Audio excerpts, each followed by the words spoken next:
प्यारे बच्चों, good morning. पिछले वीडियो में मैं क्लास 12 में अनुत्क्रमणीय अभिक्रिया, उत्क्रमणीय अभिक्रिया, रासायनिक साम्य के बारे में बताया था। अब हम पढ़ेंगे द्रव्य अनुपाती क्रिया का नियम। द्रव्य अनुपाती क्रिया का नियम, द्रव्य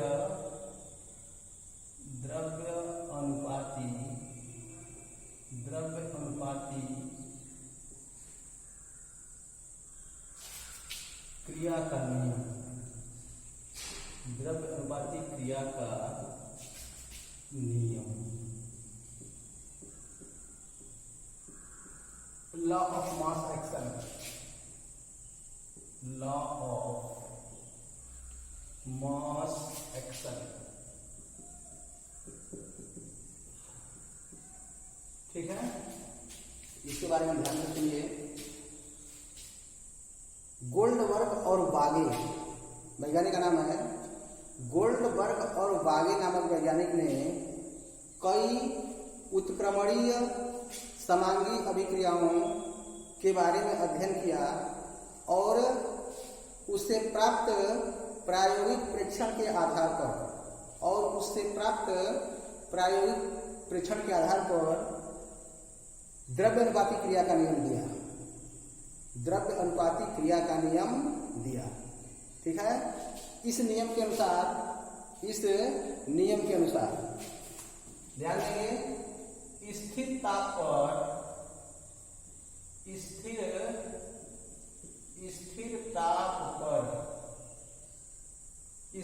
पर किसी पदार्थ की अभिक्रिया करने की दर, स्थिर ताप पर किसी पदार्थ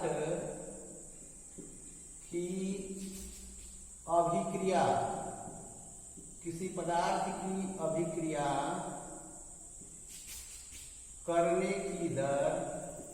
करने की दर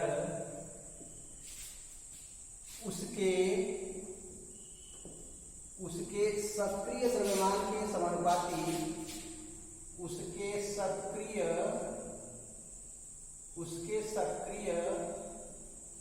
द्रव्यमान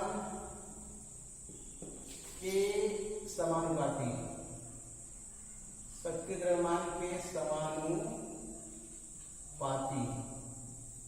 यानी स्थिर ताप पर किसी पदार्थ की अभिक्रिया करने की दर उसके सक्रिय द्रव्यमान के समानुपाती और रासायनिक अभिक्रिया की दर और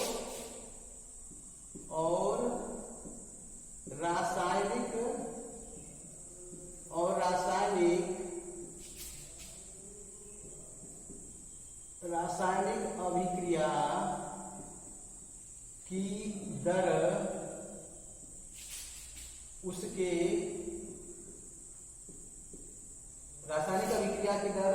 उसके अभिकारी पदार्थों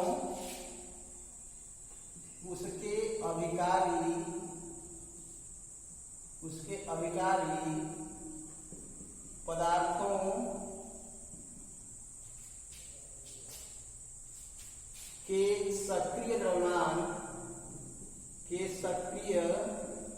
द्रव्यमान के गुणनफल के समानुपाती होता है। ध्यान दीजिए, यानी law of mass action, Goldberg और बागे नामक वैज्ञानिक ने उत्क्रमणीय अभिक्रिया, समांगी उत्क्रमणीय अभिक्रिया का अध्ययन किया और उससे प्राप्त हुए प्रायोगिक प्रेक्षण के आधार पर द्रव्य अनुपाती क्रिया का नियम दिया। और गोल्डबर्ग और बागे ने बताया कि स्थिर ताप पर किसी पदार्थ की अभिक्रिया करने की दर, यानी यह पदार्थ है, ठीक है, किसी पदार्थ की बात कही जा रही है, पदार्थ की अभिक्रिया करने की दर उसके सक्रिय द्रव्यमान के समानुपाती होती है। ठीक है, यानी पदार्थ की अभिक्रिया अभिक्रिया करने की दर समानुपाते क्या उसका सक्रिय द्रव्यमान। और रासायनिक अभिक्रिया की दर, अब मान लीजिए कोई रासायनिक अभिक्रिया ले रहे हैं, यहाँ पर पदार्थ लिए हैं, यहाँ पर दिया है रासायनिक अभिक्रिया, तो जो रासायनिक अभिक्रिया की दर होती है वह उसके अभिकारी पदार्थों, ठीक है, जिससे अभिक्रिया हो रही है, अभिकारी पदार्थों के सक्रिय द्रव्यमान के गुणनफल के समानुपाती होता है। ठीक है, अभी इसको डिटेल में बताया जाएगा। सबसे पहले इसमें एक शब्द आ रहा है सक्रिय द्रव्यमान, एक्टिव मास। ठीक है, तो सक्रिय द्रव्यमान किसे कहते हैं, पहले इसको देख लेते हैं। सक्रिय द्रव्यमान, जब सक्रिय द्रव्यमान को बता लेंगे तब इसके बारे में पढ़ेंगे। एक्टिव मास यानी किसी पदार्थ का सक्रिय द्रव्यमान क्या होता है, गैस प्रावस्था या तनु विलयन में, गैस प्रावस्था या तनु विलयन में किसी पदार्थ की मोलर सांद्रता जो होती है वही उसका होता है सक्रिय द्रव्यमान। ठीक है, यानी जो पदार्थ की मोलर सांद्रता होती है, मोलर सांद्रता, उसको कहते हैं उसका सक्रिय द्रव्यमान। ठीक है, यानी पदार्थ का सक्रिय द्रव्यमान यानी पदार्थ का सक्रिय द्रव्यमान बराबर क्या हो जाएगा, पदार्थ की सांद्रता, पदार्थ की मोलर सांद्रता। ठीक है, यानी मतलब सक्रिय द्रव्यमान किसे कहते हैं, जो पदार्थ की मोलर सांद्रता होती है वही कहलाता है पदार्थ का सक्रिय द्रव्यमान। ठीक है, तो सक्रिय द्रव्यमान क्या हो जाएगा, यानी सक्रिय पदार्थ का सक्रिय द्रव्यमान बराबर पदार्थ की मोलर सांद्रता, यानी जो मोलर सांद्रता होती है, पदार्थ की मोलर सांद्रता बराबर क्या होता है, पदार्थ के मोलों की संख्या बटा आयतन लीटर में, यानी पदार्थ के मोलों की संख्या पदार्थ के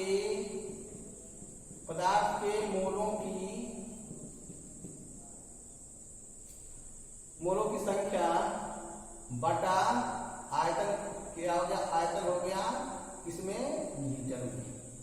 ठीक है, यानी पदार्थ का सक्रिय द्रव्यमान या पदार्थ की मोलर सांद्रता बराबर होता है पदार्थ के मोलों की संख्या बटा आयतन लीटर में। अब सब लोग जानते हैं कि मोलों की संख्या बराबर होता है क्या, पदार्थ का भार बटा पदार्थ का अणुभार, यानी ये हो जाएगा पदार्थ का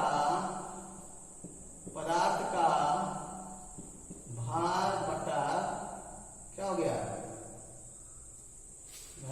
पदार्थ का भार बटा पदार्थ का अणुभार बटा क्या हो जाएगा, पदार्थ का आयतन, किसमें, आयतन लीटर में, ये हो जाता है फार्मूला। ठीक है, यानी सक्रिय द्रव्यमान के बारे में बताया गया कि पदार्थ की मोलर सांद्रता जो होती है, पदार्थ की मोलर सांद्रता को कहते हैं पदार्थ का सक्रिय द्रव्यमान, यानी पदार्थ की मोलर सांद्रता बराबर होता है पदार्थ के मोलों की संख्या बटा आयतन लीटर में। ठीक है, मोलों की संख्या बराबर होता है भार बटा अणुभार, यानी ये फार्मूला निकला कि पदार्थ का सक्रिय द्रव्यमान बराबर पदार्थ का भार बटा पदार्थ का अणुभार बटा आयतन लीटर में। ठीक है, अब इससे संबंधित क्वेश्चन पूछे जाते हैं परीक्षा में, इससे संबंधित क्वेश्चन आते हैं। जैसे मान लीजिए एक क्वेश्चन है कि 400 डिग्री सेंटीग्रेड पर किसी 2 लीटर वाले अभिक्रिया पात्र में, 400 डिग्री सेंटीग्रेड पर किसी 2 लीटर वाले अभिक्रिया पात्र में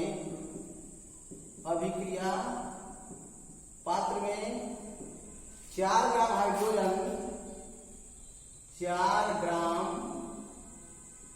हाइड्रोजन और 128 ग्राम हाइड्रोजन आयोडाइड दिए गए हैं। ठीक है, और 128 ग्राम हाइड्रोजन आयोडाइड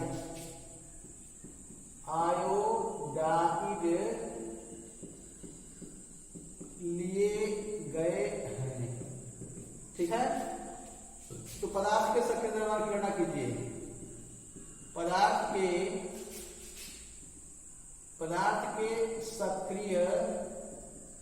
सक्रिय द्रव्यमान की गणना कीजिए।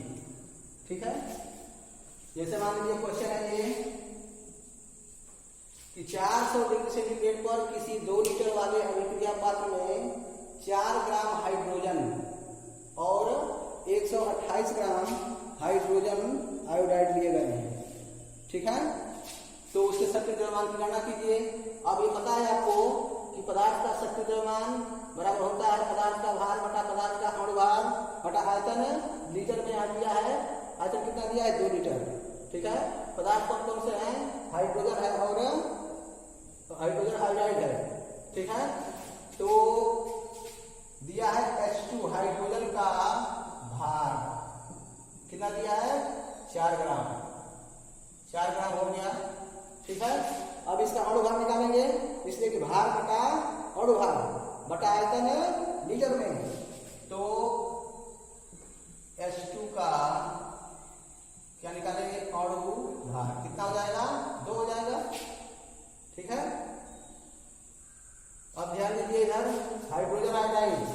अब HI है, इसमें HI का भार कितना है 128 ग्राम, 128 ग्राम। ठीक है, फिर क्या करेंगे HI का अणु भार। अब HI का अणु भार। ठीक है, देखिए यहाँ पर क्वेश्चन में दिया है H बराबर 1 और I बराबर दिया है 127।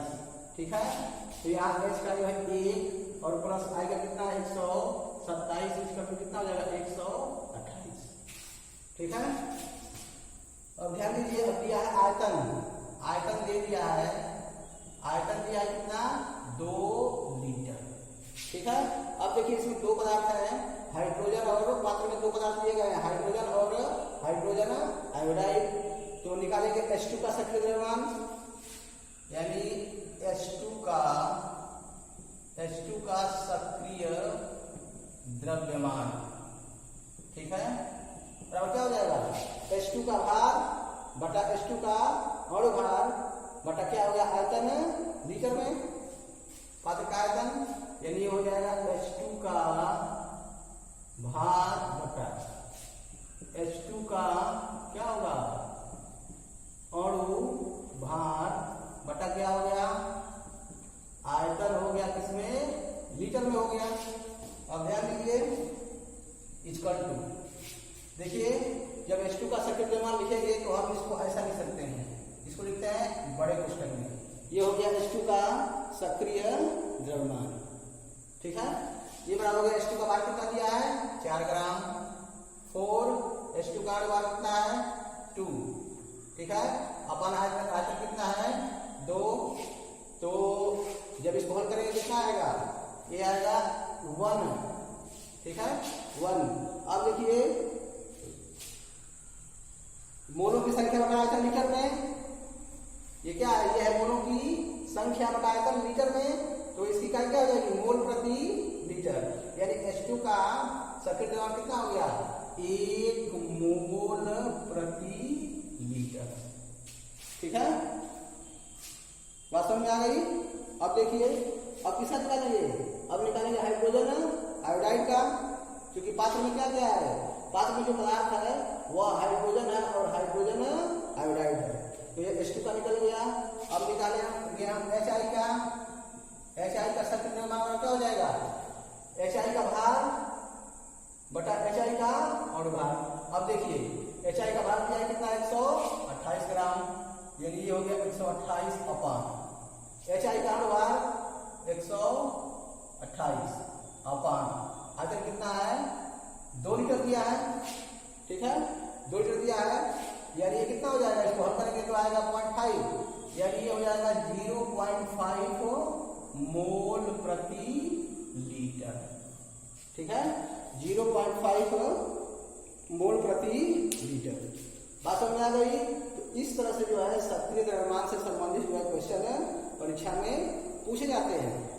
ठीक है, तो आपको सक्रिय द्रव्यमान के बारे में बता दिया गया, सक्रिय द्रव्यमान के बारे में बता दिया गया। अब आपके बुक में जो सक्रिय द्रव्यमान से संबंधित क्वेश्चन है उसको हल करिए। ठीक है, अब ध्यान दीजिए, इसके पहले हम बताए हैं आपको द्रव्य अनुपाती क्रिया का नियम। ठीक है, द्रव्य अनुपाती क्रिया के नियम बताया गया है कि स्थिर ताप पर किसी पदार्थ की क्रिया करने की दर उसके सक्रिय द्रव्यमान के समानुपाती होती है और रासायनिक अभिक्रिया की दर उसके सक्रिय द्रव्यमान के गुणनफल के समानुपाती होती है। ठीक है, अब हम पढ़ेंगे रासायनिक संपर्क द्रव्य अनुपाती क्रिया के नियम का अनुप्रयोग। ध्यान दीजिए, रासायनिक साम्य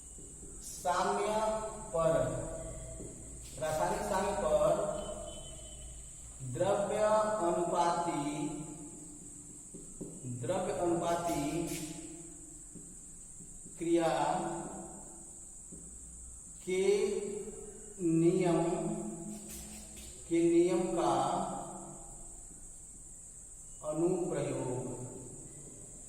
ठीक है, रासायनिक साम्य पर द्रव्य अनुपाती क्रिया के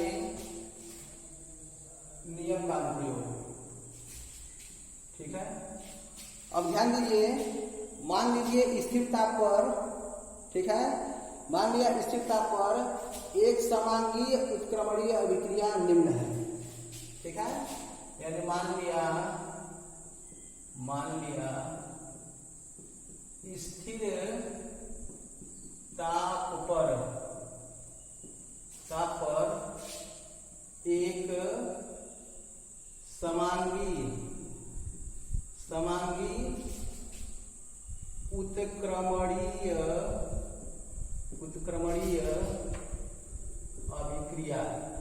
उत्क्रमणीय अभिक्रिया क्या है, ए है और प्लस बी है। ठीक है, ये बनता है सी प्लस डी। ठीक है, तो मान लेते हैं कि स्थिर ताप पर एक समांगीय उत्क्रमणीय अभिक्रिया ये है। देखिए, मान लीजिए ए गैस है, बी गैस है। ठीक है, तो सी क्या होगी, ये भी गैस होगी और ये भी गैस होगी। ठीक है, यदि अभिकारक और उत्पाद सभी जो है एक स्थिति में पाए जाते हैं, यहाँ सभी गैस हैं। ठीक है, जब सभी गैस होंगे तो इसे कहा जाएगा समांगी। ठीक है, अब देखिए, तो हम पढ़ रहे हैं रासायनिक साम्य पर द्रव्य अनुपाती क्रिया के नियम का अनुप्रयोग। तो यह अभिक्रिया है और अब क्या करेंगे, अब इस अभिक्रिया पर हम लगाएंगे द्रव्य अनुपाती क्रिया का नियम। ठीक है, तो द्रव्य अनुपाती क्रिया के नियम में क्या बताया गया कि अभिक्रिया की दर, ठीक है, जो अभिक्रिया की दर होती है वह अभिकारी पदार्थों के सक्रिय द्रव्यमानों के गुणनफल के समानुपाती, यानी अभिक्रिया की दर, रासायनिक अभिक्रिया की दर,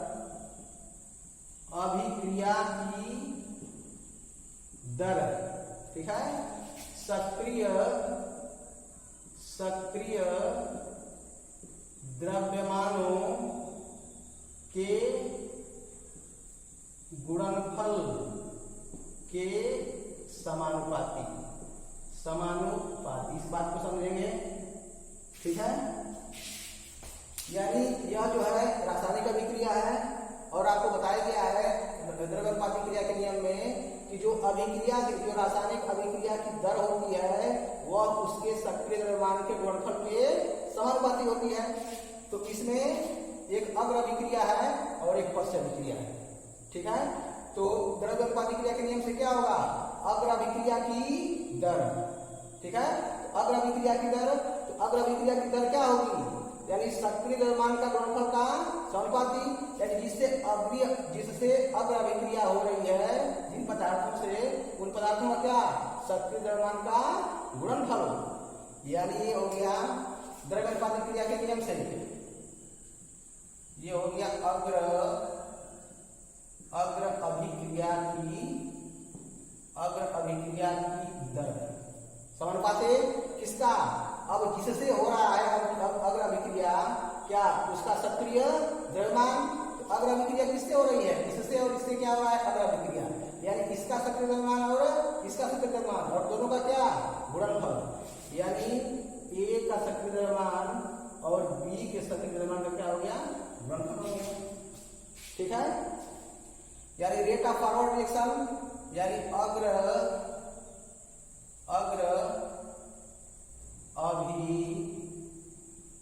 अभिक्रिया की दर को बताते हैं आरएफ से।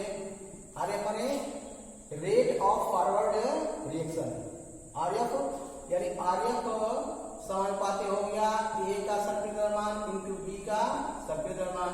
अब देखिए तो आरएफ बराबर क्या हो गया, यहाँ सम कांस्टेंट रखेंगे, ये रखते हैं के एफ, ठीक है, के एफ रखते हैं और ये है ए का सक्रिय द्रव्यमान और बी का सक्रिय द्रव्यमान, ये समीकरण ए। ठीक है, यहाँ जो के एफ है यानी constant of forward reaction, constant of forward reaction जो अग्र अभिक्रिया है उसका जो है यह एक स्थिरांक है। ठीक है, यानी जो के एफ है, के एफ इक्वल टू अग्र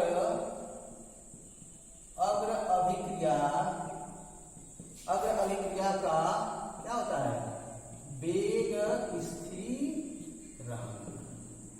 ठीक है, अब ध्यान दीजिए, अब इसमें एक और अभिक्रिया हो रही है, ये तो हो गया इसके लिए। अब यह फिर जब ये बन रहा है COD तो फिर बैकवर्ड रिएक्शन चालू हो रहा है। ठीक है, तो जिस तरह हम अग्र अभिक्रिया के लिए निकाले हैं उस तरह क्या करेंगे, पश्च अभिक्रिया के लिए निकालेंगे, यानी क्या हो जाएगा इसमें, यानी पश्च अभिक्रिया की दर, यानी पश्च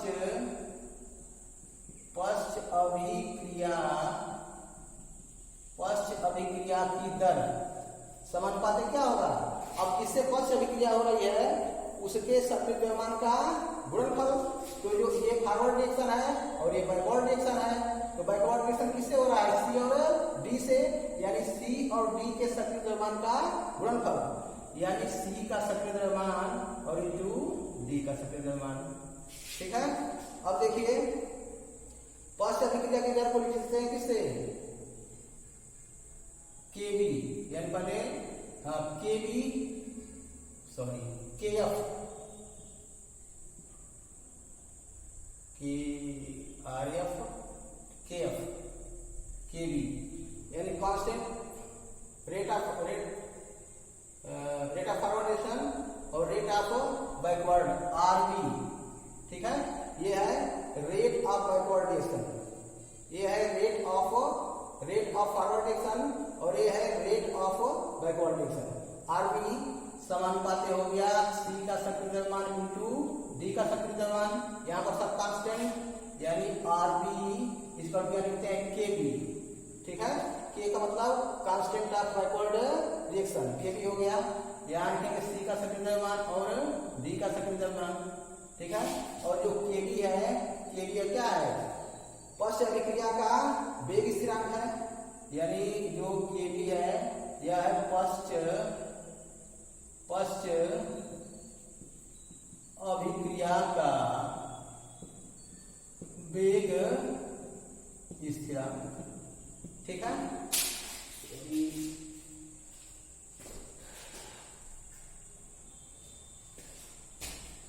अब देखिए यह है समीकरण सेकेंड। ठीक है, अब ध्यान दीजिए, यानी ये निकल गया एक समीकरण आरएफ बराबर केएफ, ए का सक्रिय द्रव्यमान इंटू बी का सक्रिय द्रव्यमान, यह निकल गया आरबी बराबर केबी, सी का सक्रिय द्रव्यमान इंटू डी का सक्रिय द्रव्यमान।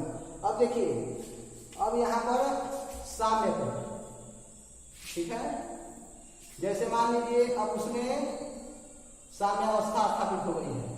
ठीक है, तो साम्य पर आप जानते हैं कि अग्र अभिक्रिया और पश्च अभिक्रिया दोनों का वेग क्या होता है, बराबर होता है, यानी साम्य पर क्या होगा, आरएफ बराबर आरबी, यानी rate of forward reaction equal to rate of backward reaction, यानी साम्य पर दोनों का वेग बराबर होगा, यानी आरएफ बराबर क्या हो गया, आरबी,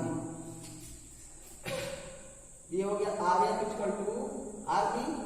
ठीक है, तब क्या होगा, यानी ये हो जाएगा के एफ ए का सक्रिय द्रव्यमान इंटू बी का सक्रिय द्रव्यमान इक्वल टू के बी सी का सक्रिय द्रव्यमान इंटू डी का सक्रिय द्रव्यमान। ठीक है, अब देखिए, अब यहाँ पर के एफ अपॉन के बी। ठीक है, अब यहाँ पर के एफ अपॉन के बी, तो के एफ अपॉन के बी इक्वल टू क्या हो जाएगा, के एफ अपॉन के बी इक्वल टू ये आ जाएगा, तो ये सी ऊपर जाएगा, सी का सक्रिय द्रव्यमान इंटू डी का सक्रिय द्रव्यमान बटा ए का सक्रिय द्रव्यमान इंटू बी का सक्रिय द्रव्यमान। ठीक है, अब देखिए ये के एफ जो है rate of constant of forward direction. ठीक है, के एफ है और ये कांस्टेंट ऑफ बैकवर्ड डायरेक्शन है। ठीक है, तो जो दोनों के अग्र अभिक्रिया का वेग स्थिरांक और पश्च अभिक्रिया का वेग स्थिरांक, ठीक है, इन दोनों वेग जो स्थिरांक है, ठीक है, इसका अनुपात होता है केसी। ठीक है, केसी, तो यानी केसी बराबर हो गया सी का सक्रिय द्रव्यमान इंटू डी का सक्रिय द्रव्यमान, सी का सक्रिय द्रव्यमान इंटू डी का सक्रिय द्रव्यमान बटा ए का सक्रिय द्रव्यमान इंटू बी का सक्रिय द्रव्यमान। यह हमको प्राप्त हो गया एक व्यंजक। ठीक है, तो यहाँ पर जो केसी प्राप्त हुआ है, ठीक है, यानी फॉरवर्ड जो वेग स्थिरांक है, अग्र अभिक्रिया का वेग स्थिरांक और पश्च अभिक्रिया का वेग स्थिरांक का अनुपात। ठीक है, इसका जो अनुपात होता है वह भी जो है कांस्टेंट होता है, जिसे कहते हैं केसी। ठीक है, तो जो केसी है इसे कहते हैं अभिक्रिया का साम्य स्थिरांक, क्योंकि किस पर प्राप्त हुआ है, यह जो है साम्य पर प्राप्त हुआ है। तो ये केसी बराबर हो जाता है अभिक्रिया का क्या हो गया, अभिक्रिया का साम्य, ये हो गया साम्य स्थिरांक। बात समझ में आ गई? ठीक है, और यहां पर जो है ए बी सी और डी, जो ए है, बी है, सी और डी है, ये क्या है? ठीक है, ये ए बी सी और डी की क्या है, मोलर सांद्रता है। ठीक है, क्योंकि किसमें है, ये इसमें है, बड़े कोष्ठक में तो क्या है, मोलर सांद्रता है सक्रिय द्रव्यमान। तो ये जो है, जो बड़े कोष्ठक में ए लिखा हुआ है वह ए की मोलर सांद्रता है, जो बी लिखा हुआ है वो बी की मोलर सांद्रता है, जो सी लिखा हुआ है वह सी की मोलर सांद्रता है, और जो डी लिखा हुआ है वह डी की मोलर सांद्रता है। बात समझ में आ गई? एक बार और देख लीजिए, अनुप्रयोग हमने मान लिया कि एक अभिक्रिया ए प्लस बी और सी प्लस डी है। ठीक है, तो इसको लगाएंगे द्रव्यानुपाती क्रिया का नियम, क्योंकि हम पढ़ रहे हैं द्रव्यानुपाती क्रिया के नियम का अनुप्रयोग। ठीक है, तो इसमें आपको बताया गया है कि द्रव्यानुपाती क्रिया का नियम यह कहता है कि जो अभिक्रिया की दर होती है वह उसकी सक्रिय द्रव्यमानों के गुणनफल के समानुपाती होती है। तो इसमें दो अभिक्रियाएं हो रही हैं, एक फॉरवर्ड और एक बैकवर्ड। तो अग्र अभिक्रिया की दर यानी rate of forward reaction equal to RF समानुपाते ए और बी का सक्रिय द्रव्यमान का गुणनफल, यानी आरएफ बराबर हो गया के एफ और ए बी के सक्रिय द्रव्यमान का गुणनफल, समीकरण 1 हो गया। ठीक है, अब देखिए ये अग्र अभिक्रिया के लिए है, ठीक उसी प्रकार से किसके लिए निकालेंगे, पश्च अभिक्रिया के लिए। ये तो इसके लिए है, अब निकालेंगे इसके लिए। तो ये अभिक्रिया जो है वो किससे हो रही है, सी और डी से हो रही है। तो पश्च अभिक्रिया की दर बराबर क्या होगा, रेट ऑफ बैकवर्ड रिएक्शन समानुपाते, ये हो रहा है सी और डी से, तो सी का सक्रिय द्रव्यमान इंटू डी का सक्रिय द्रव्यमान। अब निकाल देंगे तो आर बी बराबर के बी, और ये हो गया। ठीक है, अब देखिए जो के बी है वह पश्च अभिक्रिया का वेग स्थिरांक है। अब देखिए, अब जैसे मान लीजिए जो क्रमणीय अभिक्रिया है, ठीक है, हमको निकालना है किस पर, रासायनिक साम्य पर। तो इसको निकालने को निकाल लिए हैं। अब हमने मान लिया कि अभिक्रिया में साम्य अवस्था स्थापित हो गई है, साम्य स्थापित हो गया है। तो जब साम्य स्थापित होगा तो उस समय क्या होगा, rate of forward reaction equal to rate of backward reaction, यानी दोनों की दर क्या हो जाएगी, अग्र अभिक्रिया और पश्च अभिक्रिया दोनों की दर बराबर हो जाएगी। तो उस कंडीशन में साम पर आर एफ बराबर आर बी। ठीक है, यानी R F equal to R B, एक पक्ष बराबर है